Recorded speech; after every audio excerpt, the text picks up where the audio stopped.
kaga mahaukacin nan ya toho ko? To na ruwan mu da shi. Assalamu alaikum sannu ku ba.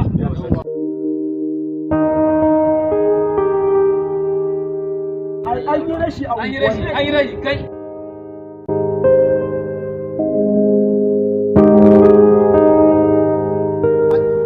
Allah shi ba bibbi ake bayarwa ba. Ɗaɗɗai ne. Au. Sai da yamin alƙawarin alheri ta sau.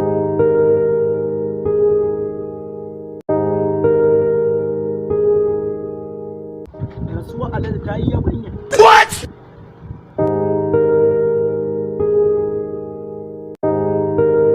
Kai! Ƙarya ne. Durun uwarku ya za a bada kwai baban ba, a bada kuɗi baban ba. Kutumar durun uwa ƙarya ne.